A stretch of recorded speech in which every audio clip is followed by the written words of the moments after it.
بسم اللہ الرحمن الرحیم۔ عزیز دوستو اور نوجوان ساتھیوں، آج کے لیے جو عنوان یا جو بات چیت ہم آپس میں کرنا چاہتے ہیں، اور جیسا کہ گزشتہ بھی بارہا ملاقاتوں میں یہ باتیں ہوتی رہی ہیں کہ آلریڈی اسلام کے عنوان پر یا دین کے عنوان پر جو باتیں ہم لوگ جانتے ہیں وہ تو جانتے ہی ہیں، لیکن اسلام سے متعلق بہت ساری باتیں جس کو اگرچہ ہم لوگ جانتے ضرور ہیں لیکن اس کو اس کیٹیگری میں نہیں ڈالتے جس کیٹیگری کے اندر خود اللہ ڈالتے ہیں، یا یوں سمجھیے کہ ہمارے مائنڈ میں وہ مقام نہیں پایا ان چیزوں نے جو خود کتاب دیتی ہے اور اللہ چاہتے ہیں۔ اس کی وجہ یہی ہے کہ ہم نے قرآن کو بہت زیادہ فوکس نہیں کیا، جس کی وجہ سے یہ بہت ساری کمزوریاں ہمارے اندر پیدا ہو گئیں کہ اسلام کے ایک حصے کو ہم لوگ جانتے ہیں اور ایک اسلام کے حصے کو جانتے نہیں، یا جانتے بھی ہیں تو اس اہمیت کے ساتھ نہیں جانتے جس اہمیت کے ساتھ اللہ نے فرمایا ہے و بتایا ہے۔ لہذا اس ضمن میں ایک آیت قرآنی جو سورہ نساء کے اندر ہے، اس کے ذریعے سے ہم آج آپ کے ساتھ کچھ بات کرنا چاہیں گے، جس میں کہا گیا کہ وَاعْبُدُوا اللَّهَ وَلَا تُشْرِكُوا بِهِ شَيْئًا وَبِالْوَالِدَيْنِ إِحْسَانًا وَبِذِي الْقُرْبَى وَالْيَتَامَى وَالْمَسَاكِينِ وَالْجَارِ ذِي الْقُرْبَى وَالْجَارِ الْجُنُبِ وَالصَّاحِبِ بِالْجَنبِ وَابْنِ السَّبِيلِ وَمَا مَلَكَتْ أَيْمَانُكُمْ إِنَّ اللَّهَ لَا يُحِبُّ مَنْ كَانَ مُخْتَالًا فَخُورًا۔ اس آیت شریفہ کے اندر اللہ نے یہ بتایا کہ اے وہ لوگو، اللہ کی عبادت کرو۔ اب اللہ کی عبادت کے عنوان سے ہم لوگ بہت سارے اعمال تو جانتے ہیں، جس میں نماز کا پڑھنا، روزے کا رکھنا، حج کا کرنا، زکوٰۃ کا دینا، اور مختلف اوقات میں مختلف اپنی ایکٹیویٹیز کو انجام دینا، ان میں سے بہت ساری باتیں ہم جانتے ہیں۔ لیکن اس آیت شریفہ میں جو اللہ نے فرمایا کہ تم اللہ کے ساتھ شریک نہ کرو، اب یہ سبجیکٹ بھی بہت ہی پھیلا ہوا سبجیکٹ ہے جس کا کافی حصہ آپ جانتے ہیں، لیکن ایک دو حصے جس سلسلے میں ہم لوگ بہت زیادہ توجہ نہیں دے پاتے، اس کا میں ذکر کرنا چاہوں گا۔ اس میں اللہ نے کہا کہ تم اکثر اوقات یہ کرتے ہو یا ایسا کرتے ہو تم کہ اپنے خواہشات نفس کو اپنا معبود بنا لیتے ہو، یعنی اس طرح تم اللہ کے ساتھ اپنے خواہشات نفس کو شریک کر لیتے ہو۔ اور کہیں اللہ نے کہا کہ یہود و نصارہ نے اپنے علماء اور اپنے رہبان کو معبود بنا لیا۔ اس طرح اللہ کے ساتھ شریک کرنے کا ایک فعل جو عام طور پر ہماری نظروں سے بہت زیادہ دور ہوتا ہے، اس کا میں نے سرسری طور پر ذکر کیا ہے،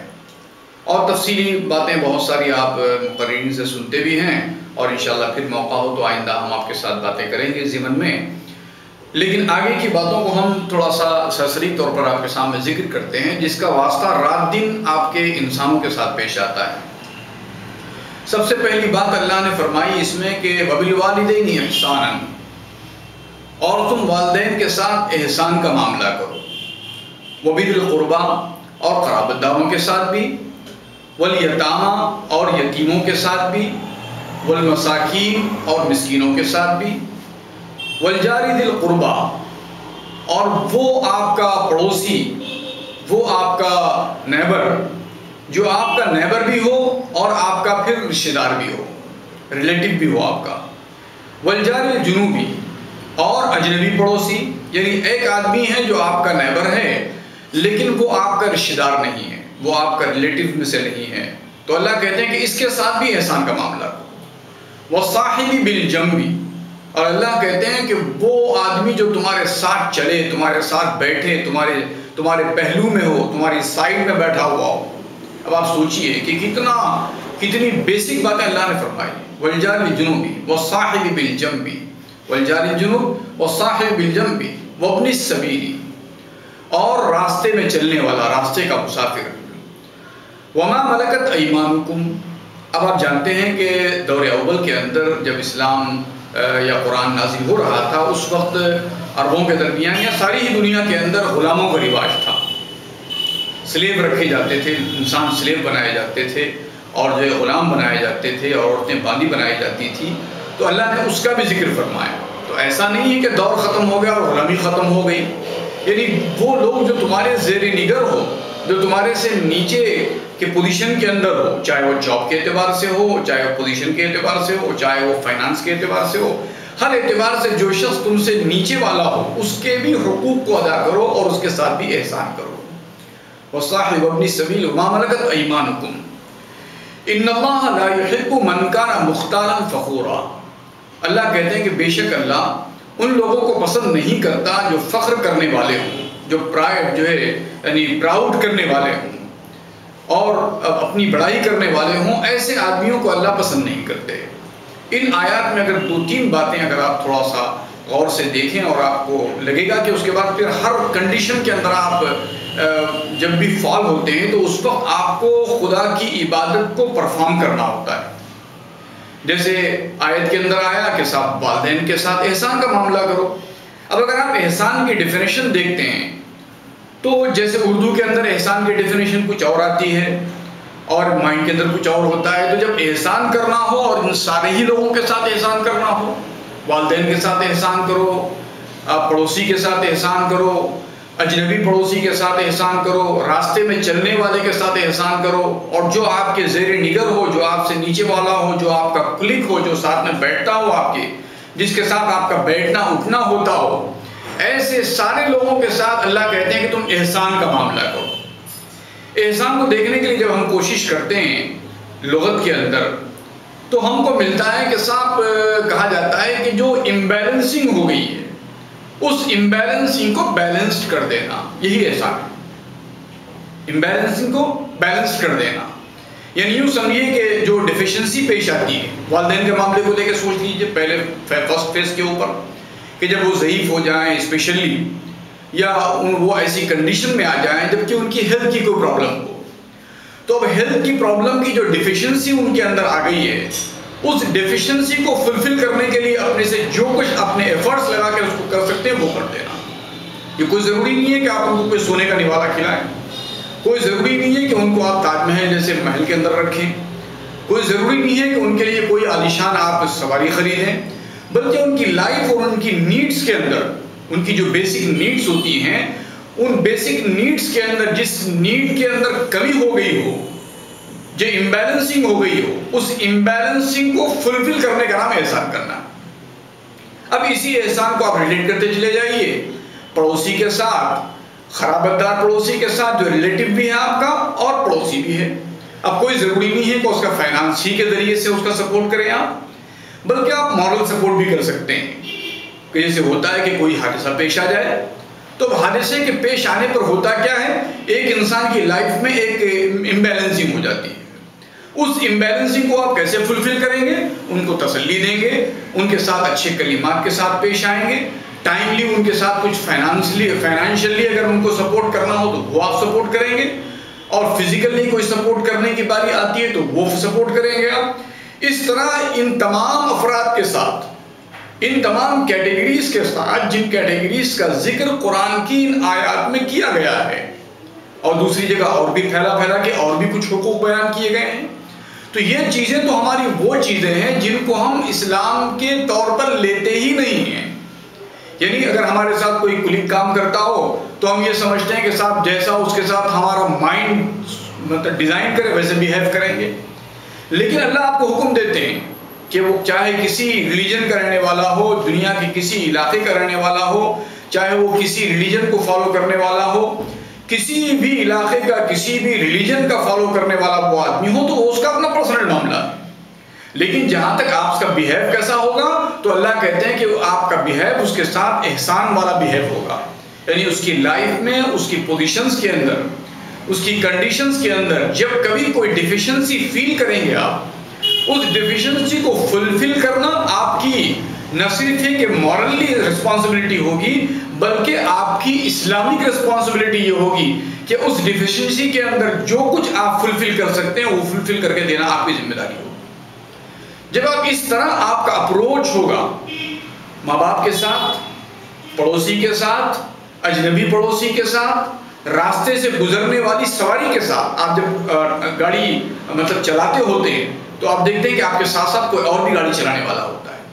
تو جو ڈیفیشنسی اس کو پیش آتی ہے، جو امبیلنسنگ اس کو ہوتی ہے اپنی گاڑی کے چلانے کے اندر، اپنی گاڑی کے رائڈنگ کرنے کے اندر، اپنے سفر کو جاری رکھنے کے اندر،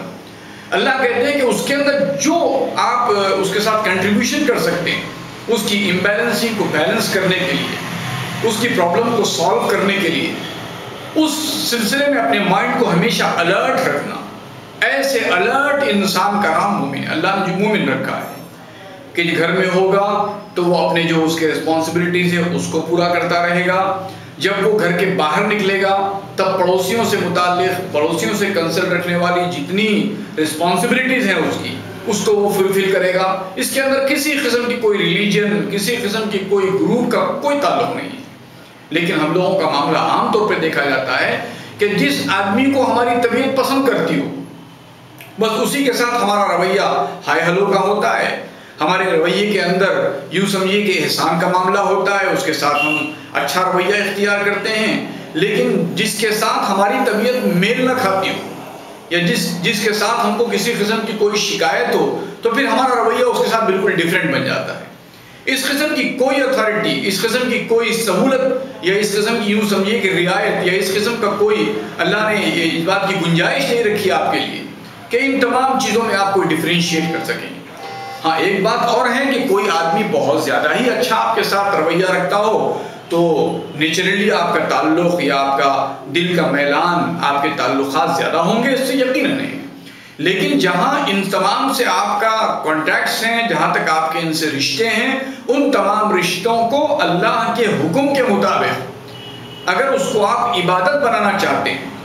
اس کو آپ عبادت تصور کرتے ہیں، اگر آپ کے مائنڈ میں ہو کہ میرا اپنے پڑوسی، اپنے ماں باپ اور راستے سے گزرنے والے مسافر اور اپنے ساتھ رہنے والے کلیگ، چاہے وہ آپ کے ساتھ کام کرنے میں اس کی پوزیشن آپ سے کم ہی کیوں نہ ہو، ایسی ساری سچویشن کے اندر آپ ایک ریسپانسبلٹی فیل کرتے ہوں کہ اس کے ساتھ بھی میری کوئی ریسپانسبلٹی ہے جو اسلام میرے حوالے کرتا ہے، قرآن میرے حوالے کرتا ہے، تب آپ ایک ڈیفرنٹ انسان بن کے سامنے آئیں گے۔ اپنے گھر کے اندر بھی ایک ڈیفرنٹ انسان ہوں گے، اپنے محلے کے اندر بھی آپ ایک ڈیفرنٹ انسان ہوں گے، اپنی جاب کے پاس بھی آپ ایک ڈیفرنٹ انسان ہوں گے، اپنے بزنس کے اندر بھی آپ ایک ڈیفرنٹ انسان ہوں گے۔ اور آگے اللہ فرماتے ہیں کہ ان اللہ لا يحب من کان مختالا فخورا۔ فخور کے بارے میں ڈکشنری میں یہ بات دیکھنے کو ملی کہ فخور عرب لوگ ایسی اونٹنی یا ایسی بکری کو کہا کرتے تھے جس کے تھن تو بہت بڑے ہوں لیکن اس سے جو فائدہ ملتا ہو، یعنی دودھ کا فائدہ ملتا ہو، ان تھنوں میں دودھ بہت کم آتا ہو، اس کی دھار بہت چھوٹی ہو، اس کی دھار بہت پتلی ہو۔ اس سے معلوم ہوتا ہے کہ ایک چیز دکھاوے کے اعتبار سے آپ تو بہت اعلیٰ پوزیشن پہ ہوں لیکن کسی آدمی کو آپ سے بینیفٹس نہ ملے، آپ بہت زیادہ ارننگ کرتے ہوں لیکن سوسائٹی کے یہ سارے وہ افراد، یہ وہ سارے لوگ جو آپ کے آس پاس رہتے ہیں ان کو آپ سے بینیفٹس نہ ملے، تو اللہ ایسے شخص کو کہتے ہیں کہ وہ ایسے شخص کو اللہ پسند نہیں کرتے، ایسے پرسن کو اللہ کی جو فیور نہیں ملتی، اللہ کی پسندیدگی نہیں ملتی۔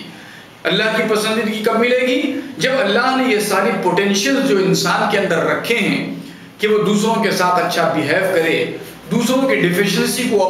اپنی کوالٹیز سے اس کو فلفل کرے، اس کے اندر اپنے ماں باپ بھی شامل ہوں، اس میں پڑوسی بھی شامل ہوں، اس میں رشتہ دار بھی شامل ہوں، اس کے اندر راستے سے گزرنے والا ایک دوسرا ساتھی بھی شامل ہو۔ اور اگر آپ بس سے سفر کرتے ہیں، آپ ٹرین سے سفر کرتے ہیں، آپ جو ہے پلین سے سفر کرتے ہوں تو آپ کے بازو بیٹھنے والا بھی آپ کی طرف سے کچھ نہ کسی چیز کا حقدار بن جاتا ہے۔ اب اگر آپ اس مائنڈ کے اندر جیتے رہیں گے کہ ہر فرد جو میرے سے کانٹیکٹ میں آئے گا اللہ کی طرف سے میرے لیے جو ہے ایک انسٹرکشن آتی ہے جو مجھے فلفل کرنی ہے، اگر اس مائنڈ سیٹ کو لے کر آپ اپنی لائف کو گزارنا شروع کریں گے تو پھر آپ محسوس کریں گے کہ آپ ایک ڈیفرنٹ انسان بن جائیں گے، پھر لوگوں کو آپ سے ہر مومنٹ کے اوپر کچھ نہ کچھ بینیفٹس ملنے لگ جائیں گے۔ اور جب ایک انسان ایسا انسان بن جائے کہ جس سے ہر مومنٹ کے اوپر اس کو لوگوں کو اس سے بینیفٹس ملتے رہیں تو پھر آپ قرآن کے اندر جو کلمہ طیبہ کی مثال دی گئی ہے کہ کلمہ طیبہ کی مثال اللہ نے وہ دی ہے کہ ایسا درخت، ایسا جھاڑ، ایسا ٹری اللہ نے مثال دی ہے، ایگزامپل دیا ہے جس کا حال یہ ہے کہ اس کی جڑیں زمین میں بہت زیادہ گہری ہیں، یعنی اس کے روٹس جو ہے وہ زمین میں بہت زیادہ اندر تک گئی ہوئی ہیں۔ یہ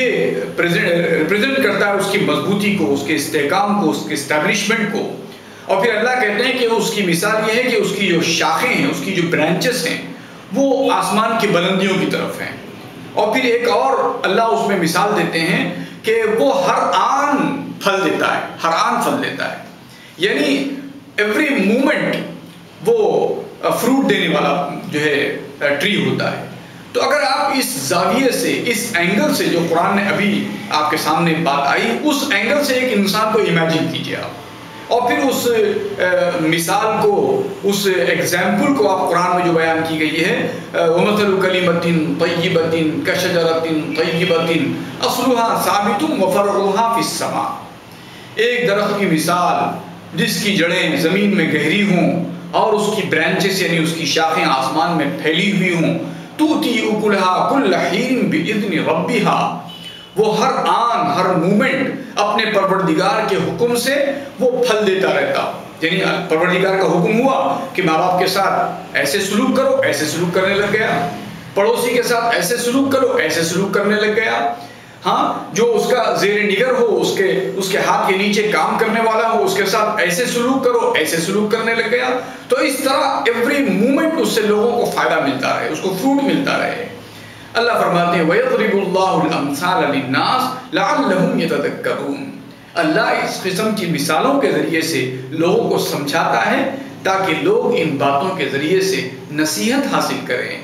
ان باتوں کے ذریعے سے وہ باتوں کو سمجھیں۔ اس کے لیے اللہ ان مثالوں کو بیان کرتا ہے۔ تو میں سمجھتا ہوں کہ